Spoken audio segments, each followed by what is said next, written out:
வணக்கம். Welcome to Sai Geetha's recipe. இன்றைக்கி நம்ம சூப்பரான ஒரு காம்போ ரெசிபி தான் பார்க்க போகிறோம். பிரேக்ஃபாஸ்ட்டுக்கும் டின்னருக்கும் இந்த மாதிரி நம்ம செஞ்சு சாப்பிட்லாம். நம்ம வீடியோக்குள்ளே போகிறதுக்கு முன்னாடி நம்ம சேனலை ஃபஸ்ட் டைமாக பார்க்குறீங்க அப்படின்னா ப்ளீஸ் ஃப்ரெண்ட்ஸ் சப்ஸ்கிரைப் பண்ணிடுங்க. பக்கத்தில் இருக்க பெல் சிம்பிளையும் கிளிக் பண்ணிடுங்க. அதில் ஆன்கிற ஆப்ஷனையும் கிளிக் பண்ணிடுங்க. அப்போ தான் நான் போடுற வீடியோஸ் எல்லாம் உங்கள் மொபைலுக்கு உடனுக்குடனே நோட்டிஃபை ஆகும். இப்போ வாங்க வீடியோக்குள்ளே போயிடலாம். இன்றைக்கி நம்ம காரதோசை, ஆனியன் ஊத்தப்பம், பொங்கல், சாம்பார், சட்னி இதெல்லாம் தான் செய்ய போகிறோம்.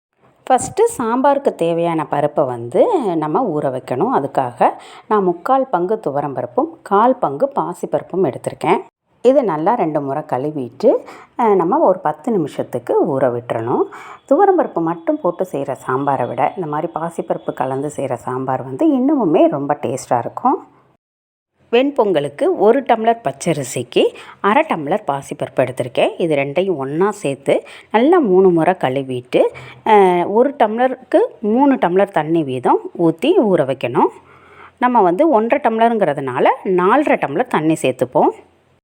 சாம்பாருக்கு இருக்கிற பருப்பில் மஞ்சப்பொடி, பெருங்காயப்பொடி, நல்லெண்ணெய் போட்டு ஒரு அடுப்பில் வச்சுருக்கேன். இன்னொரு அடுப்பில் பொங்கலுக்கு அரிசி தண்ணியையும் போட்டுட்டு அதில் உப்பும் ஒரு பச்சை மிளகாவும் சின்ன துண்டு இஞ்சியையும் பொடி பொடியாக நறுக்கி வச்சுருக்கேன். இது ரெண்டுமே நல்லா வேகட்டும். 3 விசில் வந்தோட்டி நம்ம நிறுத்திக்கலாம். தேங்காய் சட்னிக்கு தேவையான தேங்காவை இந்த மாதிரி பெரிய பெரிய துண்டுகளாக போட்டு எடுத்து வச்சுருக்கேன். அப்புறம் தோசைக்கு மேலே தடவக்கூடிய அந்த கார சட்னிக்கு தேவையான அளவு மிளகாய், காஷ்மீர் மிளகாவையும் ஒரு 5 நிமிஷம் ஊற வச்சுருக்கேன். அதுக்கப்புறம் சாம்பாருக்கு தேவையான சின்ன வெங்காயம், தக்காளி, சட்னிக்கு தேவையான பச்சை மிளகாய், பொங்கலுக்கு தேவையான இஞ்சி எல்லாமே எடுத்து வச்சுருக்கேன். கருவேப்பிலை எல்லாம். அதுக்கப்புறம் ஒரு கத்திரிக்காய், ஒரு கேரட், ஒரு உருளைக்கிழங்கு, மீடியம் சைஸ் உருளைக்கிழங்கு எல்லாத்தையும் பொடியாக நறுக்கி எடுத்து வச்சுருக்கேன். தேங்காய் சட்னி அரைச்சிடுவோம். பச்சை மிளகாய், உப்பு போட்டு பொட்டுக்கடலை சேர்த்து அரைச்சிடுவோம். பருப்பு நல்லா வெந்துருச்சு, வெயிட் ரிலீஸ் ஆகிடுச்சு. இதை நம்ம ஓப்பன் பண்ணிவிட்டு வெந்த பருப்பை நல்லா கரண்டியை வச்சு மசிச்சிடணும். மசிச்சுட்டு நறுக்கி வச்ச காய்கறிகள், அதுக்கப்புறம் வெங்காயம், தக்காளி எல்லாத்தையும் நம்ம சேர்த்துடலாம். 10 சின்ன வெங்காயம், 2 தக்காளியை இந்த மாதிரி நறுக்கி வச்சுக்கணும். 2 பச்சை மிளகாவை கீறி வச்சுருக்கேன். ஒரு சின்ன துண்டு புளி எடுத்து வச்சுருக்கேன். காய்கறிகளையும் வெங்காயம், தக்காளி, பச்சை மிளகாய் எல்லாத்தையும் போட்டு நல்லா மிக்ஸ் பண்ணிவிடுவோம். தேவையான அளவு தண்ணி சேர்த்துக்கலாம். அந்த ஊற்றின தண்ணியை நல்லா கலந்து விட்டுட்டு இந்த சாம்பாருக்கு தேவையான அளவு உப்பு போட்டுக்கலாம். நம்ம ஒரு சின்ன துண்டு புளி எடுத்து வச்சோம். அந்த புளியை கரைச்சிட்டு புளி தண்ணியாகவும் ஆட் பண்ணிக்கலாம். நான் அந்த சின்ன துண்டு புளியை மட்டும் போட்டுக்கிறேன். காரத்துக்கு தேவையான சாம்பார் பொடி எல்லாத்தையும் போட்டுட்டு நல்லா மிக்ஸ் பண்ணிவிட்டு ஒரு விசில் விட்டுருவோம். சாம்பார் ஒரு விசில் வரங்காட்டியும் நம்ம தேங்காய் சட்னி அரைச்சி வச்சோம் இல்லைங்களா, அதை தாளிச்சிடுவோம். 1/2 ஸ்பூன் எண்ணெய் விட்டு கடுகு, உளுத்தம்பருப்பு, பெருங்காயத்தூள், கருவேப்பிலை போட்டு தாளிச்சிட்டு நம்ம தேங்காய் சட்னியில் சேர்த்துருவோம். அதே கடாயில் தோசைக்கு மேலே தடவக்கூடிய கார சட்னியை ரெடி பண்ணிவிடுவோம். ஒரு 10 போல் பூண்டு, அதுக்கப்புறம் ஒரு சின்ன சைஸ் தக்காளியை எடுத்து நல்லா ஒரு 1/2 ஸ்பூன் நல்லெண்ணெய் விட்டு நல்லா வதக்கிக்கணும். நிறம் மாறணும். பூண்டு இந்த மாதிரி பொன்னிறமாக மாறணும். அதுக்கப்புறம் உப்பு கொஞ்சம் சேர்த்து நல்லா வதக்கிப்போம். அதுக்கப்புறம் அடுப்பை ஆஃப் பண்ணிவிட்டு நம்ம ஊற வச்ச அந்த மிளகாவை நல்லா தண்ணியை இருத்துட்டு சேர்த்துக்கலாம். அந்த சூட்டிலே வதங்கினா போதும். கலருக்காக வேண்டி நான் ஒரு 2 காஷ்மீரி மிளகாய் சேர்த்துருக்கேன்.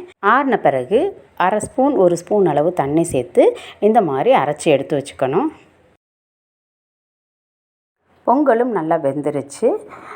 இங்கே பாருங்கள், சூப்பராக வெந்திருக்கு. இதை நல்லா மசிச்சு எடுத்துக்கலாம். மிளகு ஜீரகம் போட்டு தாளித்து சேர்ப்போம். இருந்தாலும் பசங்க மிளகை தனியாக எடுத்துருவாங்க. அதனால் நான் என்ன செஞ்சுக்கிறது, மிளகை 1-2 தட்டிட்டோ இல்லை மிளகு தூளாவோ நான் பொங்கலில் சேர்த்துப்பேன். அதனால் ஒரு ஸ்பூன் அளவு மிளகு தூள் சேர்த்துக்கிறேன். போட்டுட்டு நல்லா மிக்ஸ் பண்ணிப்போம்.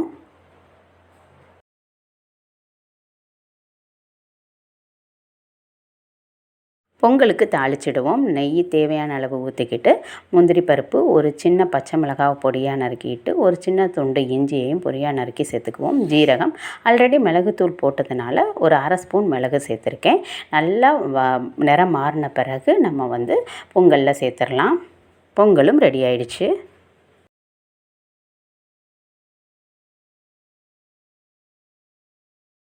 சாம்பாரும் ஒரு விசில் வந்துடுச்சு. அதை ஓப்பன் பண்ணிவிட்டு நல்லா அந்த காய்கறி எல்லாம் ஒரு கரண்டி வச்சு மசிச்சுக்கலாம். மசிச்சுக்கிட்டு நம்ம தாளித்து சேர்த்துட வேண்டியதான். கடுகு, உளுத்தம்பருப்பு, ஜீரகம், பெருங்காயத்தூள், கருவேப்பிலை சேர்த்து தாளித்து சாம்பாரில் விட்டு ஒரு கொதி வந்து ஒட்டி ஆஃப் பண்ணிட வேண்டியதான். நம்ம தேவை அப்படின்னா லாஸ்ட்டாக வெல்லமும் நாட்டு சர்க்கரையை சேர்த்துக்கலாம். நான் 1/2 ஸ்பூன் நாட்டு சர்க்கரை சேர்த்துருக்கேன். இப்போ ஸ்டவ் ஆஃப் பண்ணிடலாம். சாம்பாரும் ரெடி ஆயிடுச்சு. வெங்காயம் ஊத்தப்பத்துக்கும் கார தோசைக்கும் மாவு ரெடியாக இருக்குது. அந்த தோசைக்கு மேலே தடவக்கூடிய சட்னி, அதுக்கப்புறம் ஒரு வெங்காயத்தை நான் பொடியாக நறுக்கி வச்சுருக்கேன். இப்போ வந்து நம்ம தோசை ஊற்றிடலாம். மாவு வந்து இந்த மாதிரி பக்குவத்தில் இருக்கணும். ரொம்ப கெட்டியாகவும் இல்லாமல் ரொம்ப தண்ணியாகவும் இல்லாமல் இந்த மாதிரி இருந்துச்சு அப்படின்னா தோசை வந்து நல்ல மொறுமொறுப்பாக வரும். தேவையான அளவு மாவை எடுத்து இந்த மாதிரி தோசையாக ஊற்றிடலாம். அதை சுற்றிலும் வந்து எண்ணெயோ நெய்யோ சேர்த்துக்கலாம். நான் வந்து நல்லெண்ணெய் தான் சேர்த்துருக்கேன். அதோட மேல் பகுதி, தோசையோட மேல் பகுதியை வந்து இந்த மாதிரி நல்லா தேய்ச்சி விட்டுறலாம். இதிலேயே மேல் பகுதியை வெந்துடும். நம்ம திருப்பி போடணுங்கிற அவசியம் கிடையாது. இந்த மேல் பகுதியில் வந்து அரைச்சி வச்சோம் இல்லைங்களா அந்த கார சட்னி, அதை வந்து 1 ஸ்பூனோ 1.5 ஸ்பூனோ எடுத்து தோசைக்கு தகுந்த அளவுக்கு எடுத்து நல்லா மேலே அப்ளை பண்ணிக்கலாம்.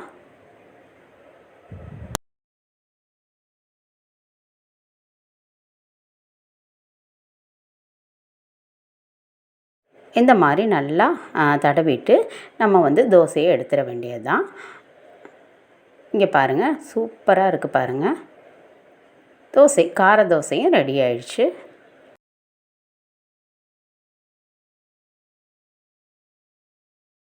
அதே தோசைக்கல்லில் வந்துட்டு வெங்காய ஊத்தப்பம் ஊற்றிடுவோம். 1.5 குழிக்கரண்டி அளவுக்கு மாவை எடுத்துட்டு மீடியம் சைஸில் ஒரு கொஞ்சம் போல் திக்னஸில் நம்ம வந்து தோசையாக ஊற்றிக்கணும். அப்போ தான் வந்து ஊத்தப்பம் நல்லாயிருக்கும், வெங்காய ஊத்தப்பம். அது ஓரங்களில் வந்துட்டு நெய்யோ எண்ணெயோ சேர்த்துக்கலாம். நான் வந்து எண்ணெய் தான் ஊற்றுறேன். ஒரு 10 செகண்ட் கழிச்சிட்டு நம்ம வந்து பொடியாக நறுக்கின வெங்காயத்தை சேர்த்துக்கலாம். வெங்காயம் ஊற்றப்போம் அப்படின்னாவே எனக்கு வடிவேல் சாரோட ஜோக்கு தான் ஞாபகத்துக்கு வருது. இப்போ நல்லா வெங்காயத்தை தூவிட்டு நம்ம திருப்பி விட்டுக்கலாம். வெங்காயம் ஊற்றப்பமும் நமக்கு ரெடி ஆயிடுச்சு.